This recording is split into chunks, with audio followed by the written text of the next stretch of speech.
Just another beast to kill. A beast? Medusa was beautiful once. So beautiful as to tempt Poseidon when he came for her.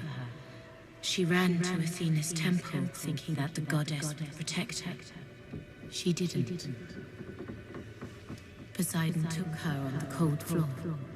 She prayed to Athena for comfort, but the goddess felt nothing but disgust. She made sure no one would ever want Medusa again. One look at the creature she has become will turn any living thing to stone. I cannot assist you there. The curse prevents me. It was Athena's one bit of solace to Medusa, so that Medusa would never harm a woman. Only men are allowed in the temple, though no man has ever made it out.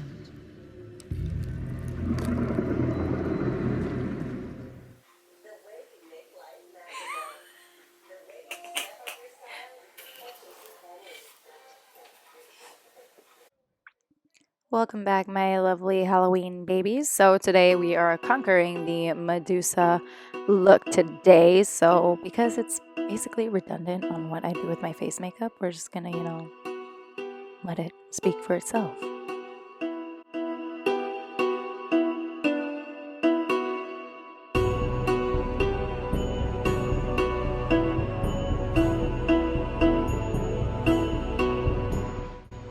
So once I have my foundation all blended out and I've got an even base to work with, I'm going to be moving on to brows. I got my inspiration from a photo that I will place somewhere in the video. And for brows, I'm going to be using a black color. It doesn't matter what black shadow you use. You can use any sort of black shadow. But I'm going to be hoping or trying to conquer a higher arch and thinner brow for her, just because that's how my reference photo looks. So basically I do my brows the same, just kind of make them look thinner.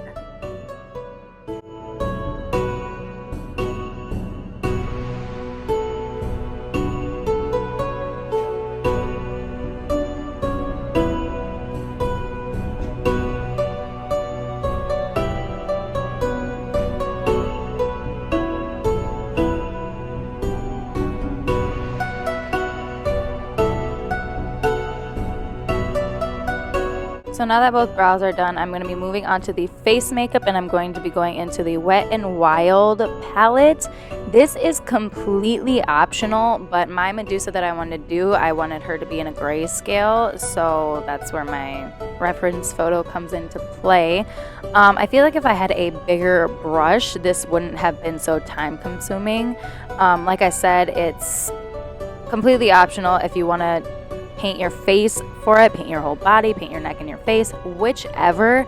However, you can do just the makeup look if your heart desires to do that, because this took me a really long time. Like I said, if I had a bigger brush, I feel like it would have gone a lot quicker, but it also helped that I had a smaller brush because of the blending, and I didn't want it to be like too in your face gray. I kind of just wanted it to be a subtle gray. So I'm just going to time lapse this and blend the crap out of this gray color.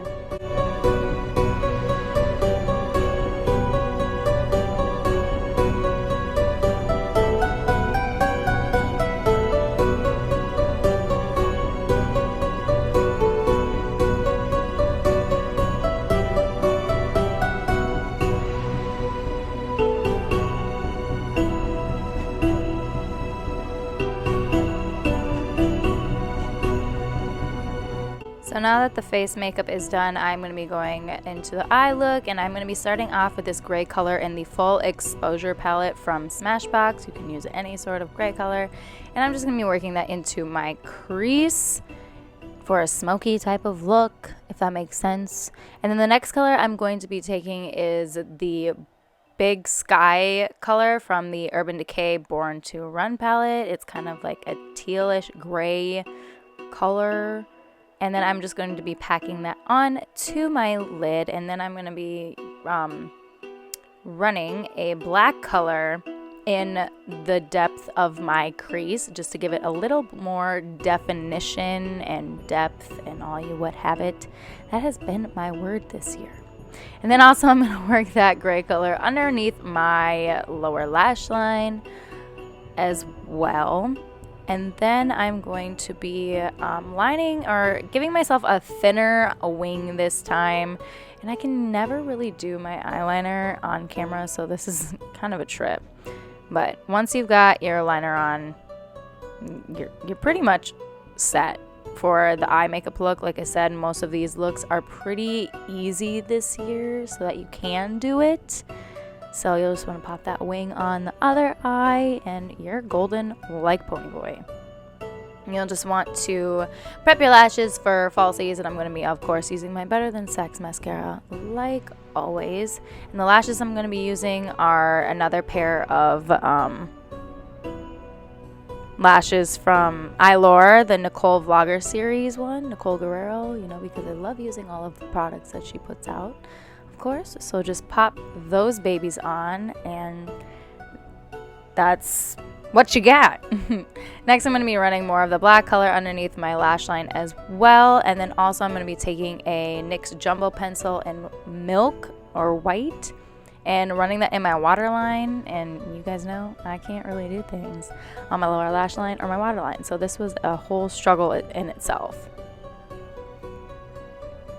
And last but not least, for the makeup look, I'm going to be taking the Nicole Guerrero highlight palette and using Forever Lit to place the highlights wherever my heart desires. In the photo, she had like scales, and I really didn't have anything to use to make scales, so I kind of just popped the highlighter on where her scales were and called it good.